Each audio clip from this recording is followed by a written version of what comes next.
Yes, welcome back from that break.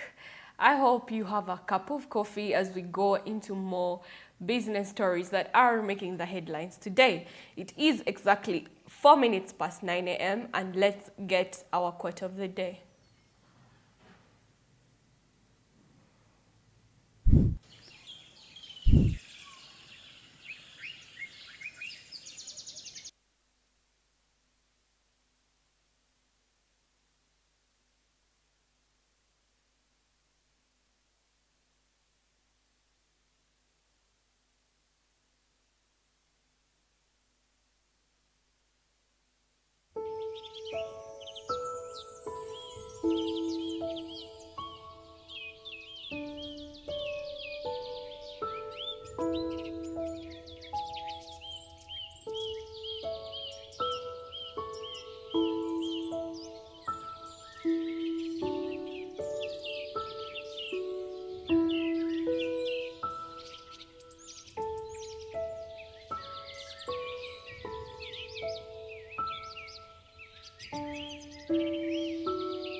Yes, that is the quote that we had, and I hope that you have reflected enough on what it is communicating to you. So briefly, maybe what I would say is that my word of the day would be that opportunities don't happen, you create them. And you create them by the way that you approach anything that you meet in life.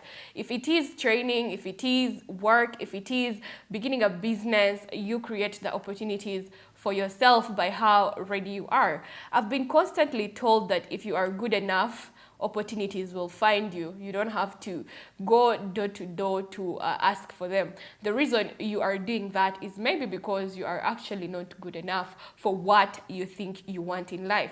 So if you want to be ready this 2025 as early as this January, look into enriching your mind when it comes to the space that you want to be in.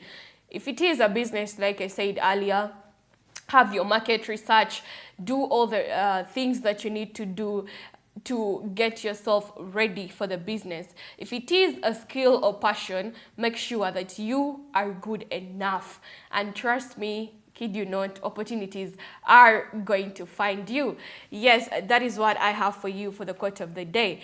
And of course, it is the top of the hour, so we are going to be diving into the business insight of the day. And that is briefly shining a light on the recent African Union event that was, or summit that was held in Uganda, also known as the Comprehensive Africa Development Program, CADIP, that was running last week. I don't know if you knew about it, but I'm sure that if you live on that road of Munyonyo, Muyenga, you probably had some difficulties in transportation simply because of this happening, of this summit that happened on 9th of January 2025 to the 11th of January 2025. And of course, we see that there was a number of people in attendance for this, especially different ministers from the different African states. And what they were meeting about is to actually agree with the Kampala Declaration. And of course, we're going to get a little bit more into that, but we cannot forget to understand some of the objectives of maybe as to why this summit took place last week. Now, the goal was to adopt the Kampala Declaration and a 10-year CADIP strategy and action plan of the year 2026 to 2035. And of course, looking at that, there was an aim to advance agriculture transformation and strengthen food systems across Africa. Yes.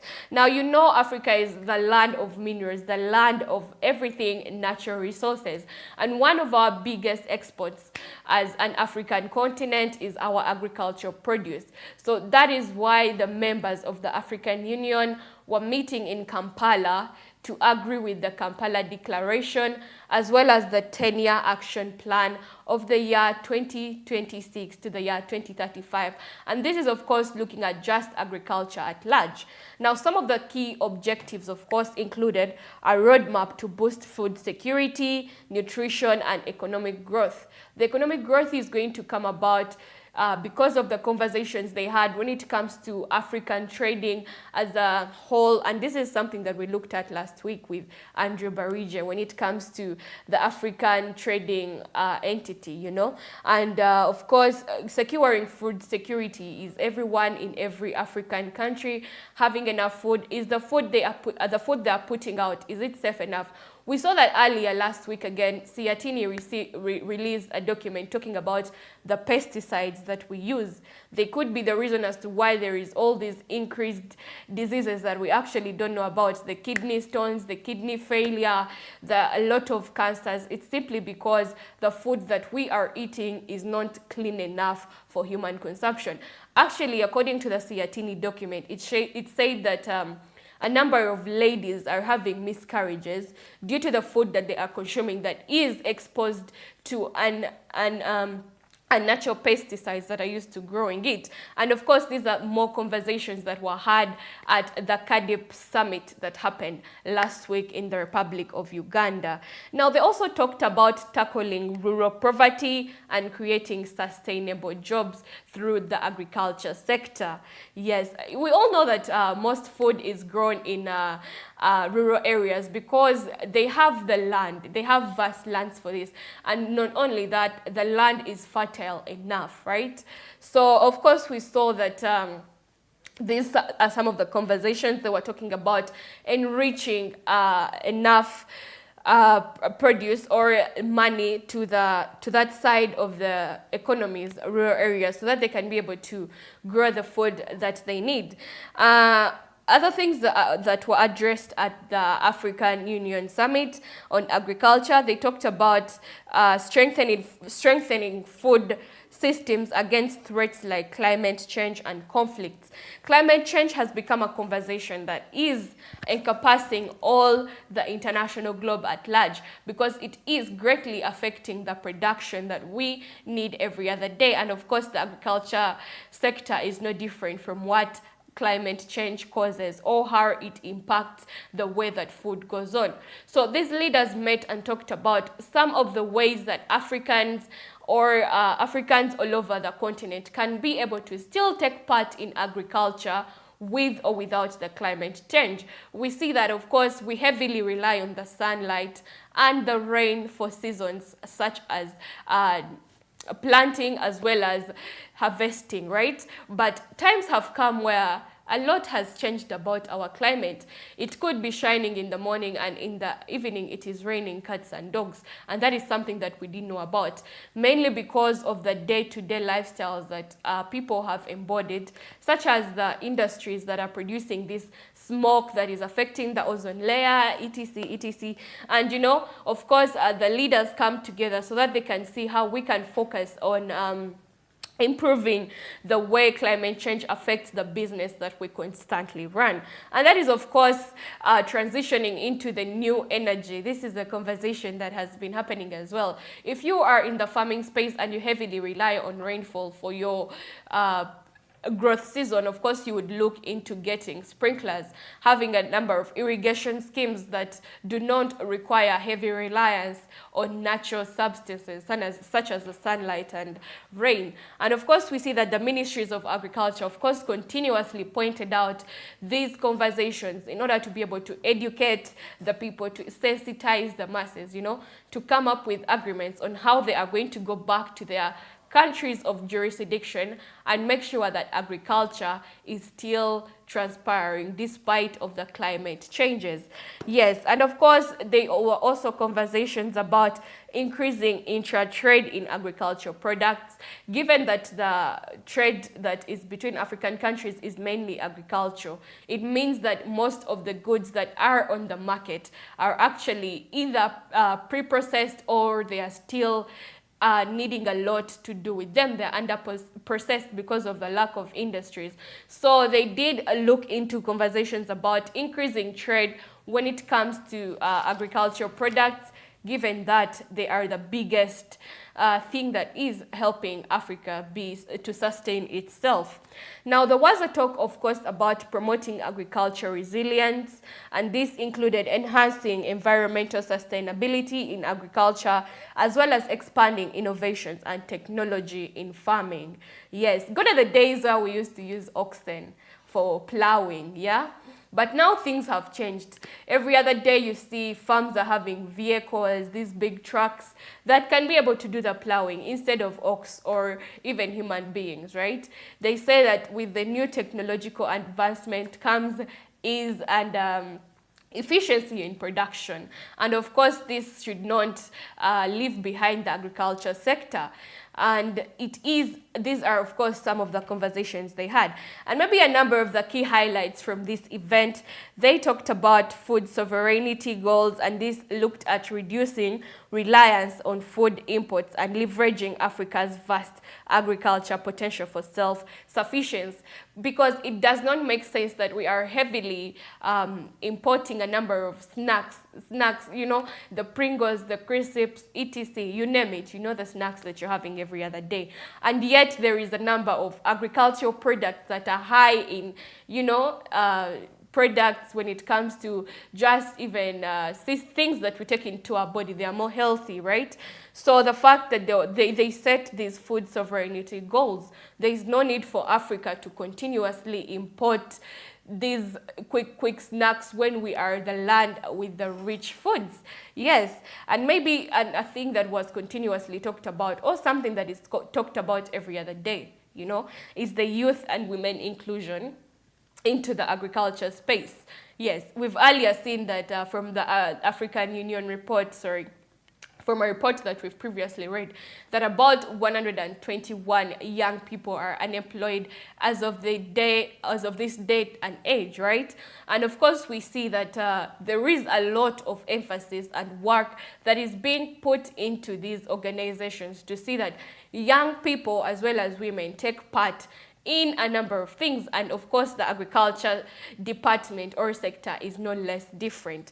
And of course, most of the highlights surrounded around how they can be able, as leaders, how they can be able to support young people and women to take part in agriculture so that they can be able to sustain their lives and get a source of income, you know. Young people who take part in this department of life can probably be able to sustain themselves, their families, set themselves up for future growth as well as career growth. And when it comes to women, women have continuously been in this space, because gone are the days, in the ancient days, where men would go to work and women would go to the gardens to grow food. So of course they want women to transition from subsistence farming, and they can be able to grow for commercial purposes. And of course, that would require supporting them in a number of ways. But we see that a number of parties, or leave alone government and private entities, are actually very strong on helping women to transition into commercial production and large-scale production per se. And of course, another highlight was in strengthening collaboration. The African Union is still facing a challenge of weakened collaboration systems. And of course, it is why they have these summits to personally and physically meet and talk about how trade is going to be moving forward when it comes to the year 2025 until 2030. That is the 10-year plan that they have. So of course, we see that they continue to have talks about how they can be able to strengthen their trading and collaboration so that their respective economies can grow. And it starts small, I would think, with things like eradicating a lot of the political instabilities that are happening in the African countries. And not only that, it looks at the quality of exports that are being exported from one African. That is the way people can strengthen. However, these meetings as well also, they build trust between the African leaders. so that they can be able to go back home and encourage their people to actually trade with themselves. Maybe the ones who came from Somalia will encourage their agriculture sector to trade with Uganda's agriculture sector. And that could be something that could help Africa grow as a whole, you know, despite the whole difference in development. At least there are some aspects that we can build on, and they can be able to help Africa's economy grow. And with that, I would love to bring in a quote that we usually display on the screen that was coming in from Adiwele. He so happens to be one of the very that if agriculture is made a business in the African continent, Africa is definitely going to be one of the biggest continents to call the shots when it comes to food production. Everyone knows that we have the best of the best resources to facilitate agricultural products, and the only best way we can use it is, of course, if we can make money out of it. And in collaborations, and maybe a little bit more about this CAADP, or the Comprehensive Africa Development Program, and how it comes into what they have achieved over time. This body has been guiding Africa's agricultural agenda since 2003. So it is not something new. They have done this work over and over again. And through that, they have been able to achieve increased agriculture investment. And this is by advising themselves to increase public spending on agriculture. That is to the governments. The governments should be able to increase their spending when it comes to the department or the sector of agriculture. And this will be able to give back in production will be changed from subsistence farming to commercial farming. Commercial farming, that means that everyone will be able to earn a living, right? And it has seen that 10% of the national budgets, at least they said, for example, in 2003 when they met, they said that at least 10% of national budgets should be looking at just the agriculture sector, so that they can be able to help the agricultural sector grow. And on that, it has led to agricultural growth. And we see that in the Malabo Declaration, that is when they met in 2014. They set targets of at least 6% annual agricultural growth across Africa. And of course, this foresaw significant growth, which was achieved in countries like Ethiopia, Rwanda, Ghana, and these were driven by focused agricultural policies. There has been also, since the time this declaration started in 2003, I would say that the reason why they are calling it the Kampala Declaration this time around is because it happened in Kampala. However, the headquarters changed over time, but we should say as the Republic of Uganda that of course we are proud to be hosting the African Union. And I remember last year again we held the non-alignment movement. So that means that actually Uganda is on the right path when it comes to collaborations within the African continent and other countries. Okay, that was just a side note. And moving forward again, we see that there has been enhanced food security. Now, there's been a reduction in food security in several regions due to the improved investment in resilient post-harvest loss reduction programs led to better food availability. Now, when we talk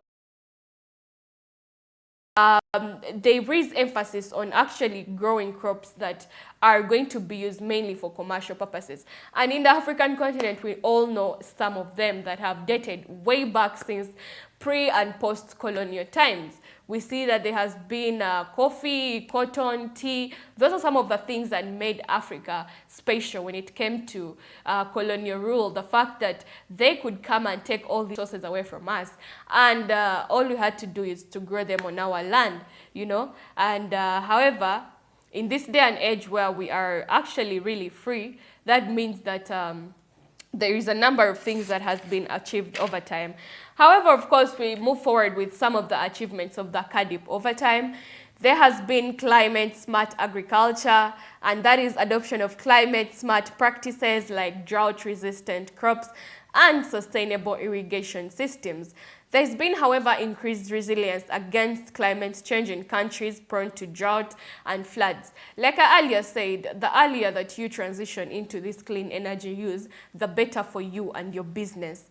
People in the agriculture sector are affected by the seasons of weather, and we all know that. So the best way that you can be able to mitigate this risk is by planting drought-resistant crops, and to also, in case you're still planting those that actually are delicate, like fruits. People in fruits and vegetables cannot compete with those in coffee, you know. Fruits require a little bit of care more than the rest. People who are planting flowers, of course, they would look into having sustainable irrigation systems. However, this has been achieved by the CADIP over time, because they have continuously met and advised each other on how best they can be able to do this. You know, it's not just ministers meeting at the end of the day, it's experts in the agriculture sector who are also meeting, people in the research sector, so that they can be able to sit down and give their research studies that can be able to help the nationals grow their crops very well despite of the challenges. Now, there has also been increased regional trade integration, and this has boosted intra-African agriculture trade through frameworks like the African Continental Free Trade Area. Now, of course, with this free trade area, there's been improved cross-border supply chains for food products, you know, because at the end of the day, you see, when we are constantly having these African wars, Somalia, the food that they get is also food that is being taken to them by fellow African continents. At the end of the day, we can't seek medical aid from our colonial masters and then seek food at the end of the day. What would that mean for the African continent? It would mean that we are actually at an expense of losing a lot more than our dignity. So at the end of the day, there has been boosted intra-African agriculture trade, and we see this has been through things like the African Continental Free Trade Area that helps Africans trade with each other with a lot of non-tariff barriers, so that there is a relationship as well as economic growth for all entities involved. And the CADIP has also been able to achieve technology and innovation in the space of agriculture, and there has been expansion of agriculture technology, including mobile-based solutions for market access, weather forecasts, and digital payout systems for farmers. There has been increased use of drones and AI for precision of Africa's agriculture, to ensure that Africa's agriculture is growing.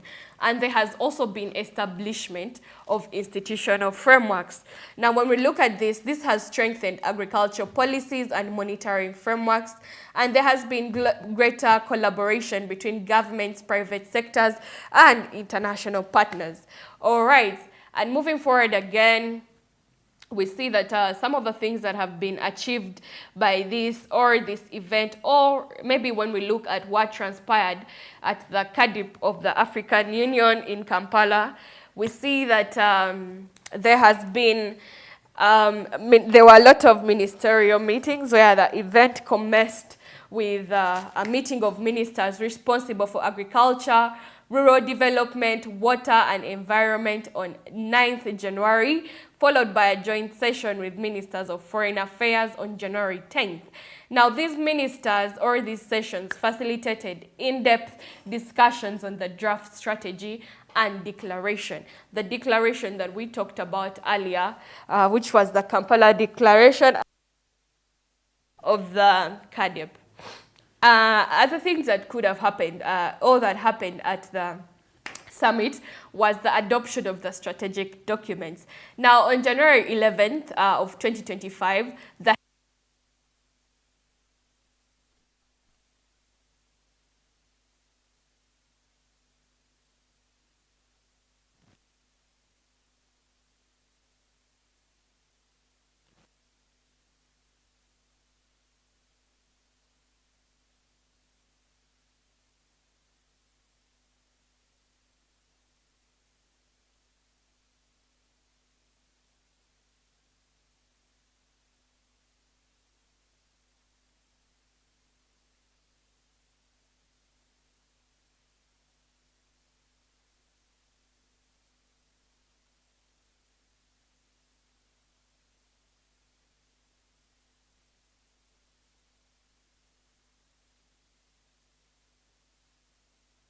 that Uganda was the host. Of course, we had a very important speech from the Right Honorable Robina Nabanja, who so happens to be the Prime Minister of Uganda. And she highlighted Africa's abundant agricultural resources and the paradox of the high food import costs, urging concrete proposals to achieve self-sufficiency.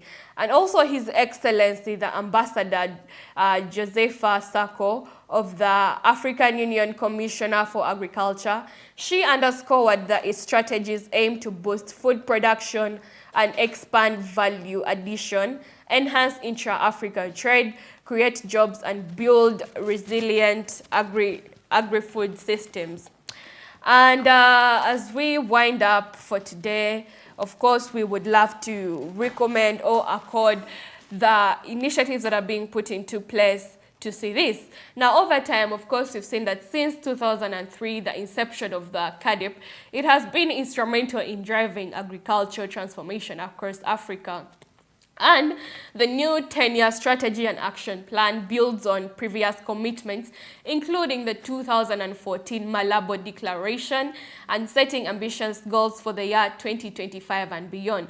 And yes, that is what transpired at the African Union Summit of the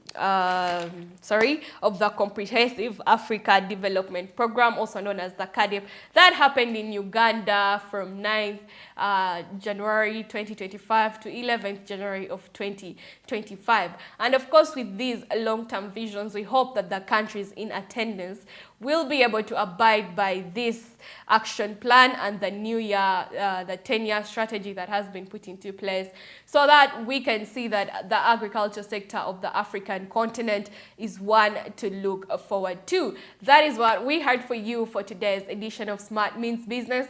I hope you have a wonderful day, and be reminded that January is still going on, and it is a new year, of course. Maybe a little side note is that a number of us had set a lot of goals for the new year, right? And it is a few days in. Today is 14th January, and I see the spirit is already going down. I don't know if people still feel the impact of the new year, but I hope we do. And I hope we are still head on strong for what we said we would achieve in the new year. So that being said, stay charged up, because it's just the beginning of a better horizon. Of course, that is Oprah Winfrey. Have a nice day and have a lovely week. See you tomorrow. Stay tuned in.